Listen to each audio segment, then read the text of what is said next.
Akhirnya setelah ReZero Season 2 yang banyak penggemar anime tunggu selama hampir 4 tahun menyelesaikan core pertamanya, Wong Anime kembali dalam keadaan hampa karena kita harus menunggu 3 bulan untuk menunggu core kedua dan memutuskan untuk membaca light novelnya. Mengingat ReZero X dari volume 1 hingga 4 telah keluar, dan Wong Anime juga belum membaca ReZero If yang mungkin nanti akan Wong Anime bedah di sini. Walaupun sebenarnya saat ini Wong Anime sedang berusaha menyelesaikan light novel Oregairu yang dulu pernah menyelamatkan Wong Anime di masa-masa stres saat menyusun skripsi, mengingat kemarin animenya berakhir dengan sangat gemilang. Dan Wong Anime ingin kembali menyelami novel masterpiece ini dan kemungkinan Wong Anime juga akan membahas animenya di channel ini. ReZero season kedua core pertama ini ada lebihnya, ada juga kurangnya. Kelebihan dari anime ini adalah anime ini merupakan masterpiece. Yap, Wong Anime tidaklah berlebihan menilai anime ini. Novelnya sendiri adalah magnum opusnya Nagatsuki Tappe dan animenya memiliki unsur-unsur yang tidak terduga di tiap episode, terutama dari segi building cerita dan pembangunan karakter yang dihadirkan di anime ini. ReZero sendiri memiliki pendekatan konsep yang menurut Wong Anime hampir sama dengan masterpiece lainnya, yaitu novel misteri detektif And Then There Were None-nya Agatha Christie, di mana building ceritanya dibuat dengan bertahap, sehalus mungkin sebagaimana cerita-cerita misteri lainnya, namun dengan twist-twist yang mengejutkan di tiap-tiap fasenya. Kalau kalian belum baca novel Agatha Christie ini, maka Wong Anime sarankan kalian untuk membaca salah satu novel terbaik dunia ini. Twist-twist di anime ini mampu membuat kita gemetar, merasa jijik, dan bahkan memelototkan mata kita, namun dengan tetap menikmati thrill dan misteri konstan yang terjadi di setiap episodenya. Kekonsistenan alur dalam cerita-cerita tertentu seperti film ataupun anime biasanya dinilai sebagai hal yang membosankan. Namun kekonsistenan misteri-misteri yang terjadi di dalam anime ReZero dan ujung tidak terduga dari tiap episode dari ReZero justru tidak pernah membuat kita merasa bosan. Siapa yang akan menduga ketika Subaru tersesat di hutan, dia justru malah bertemu dengan penyihir keserakahan Echidna yang telah mati 400 tahun yang lalu. Siapa yang menduga ketika dia kembali dari kediaman Roswell dari Sense Story, dia justru malah bertemu dengan pembelek perut Elsa Granhead yang dulu pernah membelek perut Subaru dan membuatnya menginjak isi perutnya sendiri. Siapa yang bakal menduga kalau saat Garfield mengamuk dan berubah menjadi Garfield raksasa, Subaru justru malah mati bukan oleh Garfield, tapi oleh kelinci lucu bertanduk yang satu ini. Siapa yang bakal menduga kalau di salah satu skenario kematiannya Emilia akan menjadi gila, dan ciuman pertama Subaru dengan Emilia justru terjadi saat dia sedang sekarat dengan luka tercabik-cabik di mana-mana. Siapa yang akan menduga kalau semua penderitaan Subaru dari season pertama hingga saat ini didalangi oleh Hisoka abal-abal yang kerjanya tidur-tiduran doang di kasur sampai core ini berakhir. Sedangkan dalam sisi perkembangan karakter, kita bisa melihat hal ini dari ujian pertama yang Subaru lakukan. ReZero sebagai anime yang isinya seringkali berupa kematian di tiap-tiap episodenya, justru di 3 episode pertama season kedua dari ReZero dimulai tanpa kematian satupun. 3 episode pertama dari anime ini justru dimulai dengan alasan. Ya, alasan. Semua perbuatan-perbuatan Subaru yang dilakukan di season 1 hingga sekarang, entah itu perbuatan bodoh ataupun perbuatan dilandasi keberanian, kita akhirnya bisa mengerti alasan dia melakukan hal tersebut dengan melihat masa lalunya. Kita bisa melihat melalui 3 episode pertama ini kenapa cintanya kepada Emilia begitu toksik dan beracun hingga dia melakukan apapun yang bahkan merusak dirinya bagi gadis setengah elf berambut perak tersebut. Selain itu, dari 3 episode pertama ini kita juga bisa melihat kenapa Subaru melakukan berbagai macam hal bodoh yang dia lakukan. Ketika menonton anime isekai atau bertemakan tersedot ke dunia lain, maka pasti selalu ada ganjalan di diri kita tentang keluarga yang ditinggalkan oleh protagonis yang disedot ke dunia lain tersebut, yang biasanya tidak akan pernah dijelaskan di anime-anime bergenre isekai.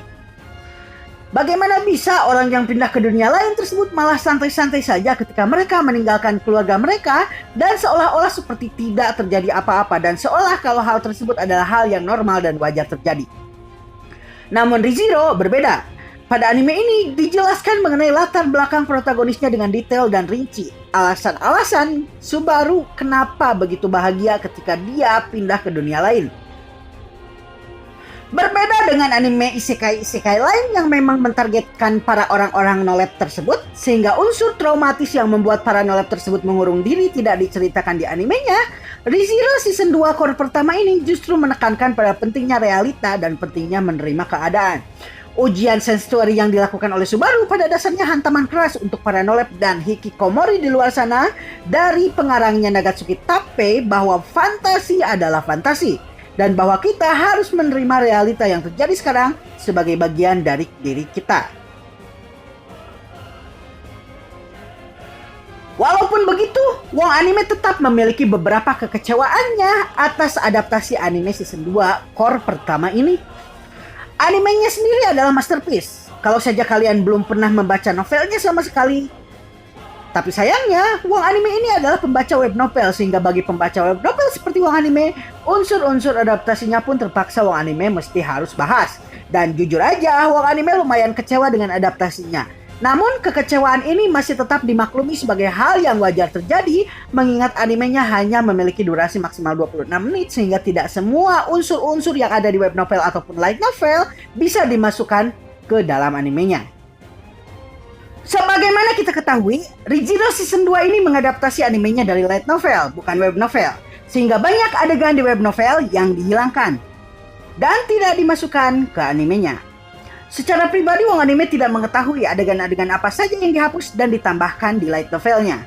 Namun setelah menonton animenya, Wong Anime sadar bahwa ada beberapa adegan di web novel yang tidak dimasukkan ke animenya, yang jika adegan ini dimasukkan di animenya, maka adegan tersebut akan memiliki impact yang lebih luar biasa bagi penonton.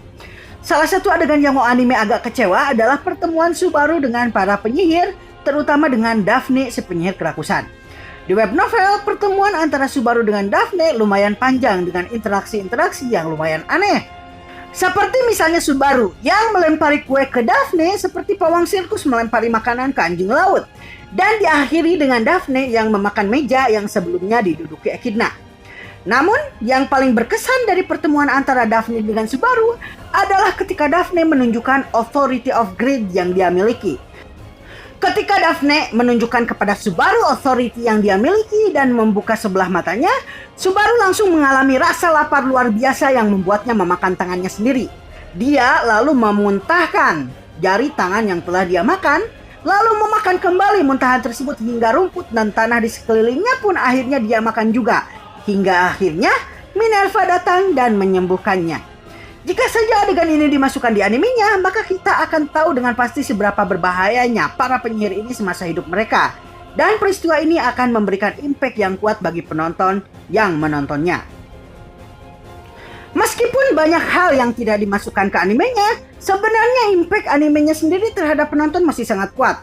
Adegan-adegan seperti dimakannya Subaru hidup-hidup oleh kelinci raksasa dan matinya Subaru dalam keadaan tercabik dalam pangkuan Emilia masih memberikan benturan yang sangat keras bagi penonton anime, sehingga Wong Anime masih maklum dengan apa yang terjadi. Alasannya adalah karena ReZero mungkin satu di antara beberapa anime yang menganggap serius pembaca web novel dan light novelnya, sehingga studio White Fox yang menggarapnya berusaha memasukkan unsur-unsur di web novel atau light novel sebanyak mungkin, hingga bahkan memotong jatah opening dan endingnya. Kalian tentunya sadar, kalau berbeda dengan anime lainnya, ReZero adalah anime yang jarang sekali memakai lagu opening dan endingnya. Dan ini adalah usaha yang sangat luar biasa dari studio White Fox yang menganimasikannya. Baiklah semuanya, itulah review anime atas ReZero Season 2 core pertama yang baru tayang hingga kemarin-kemarin. Kalau kalian ingin menonton video-video anime yang lain tentang ReZero, silahkan untuk klik icon-icon berikut.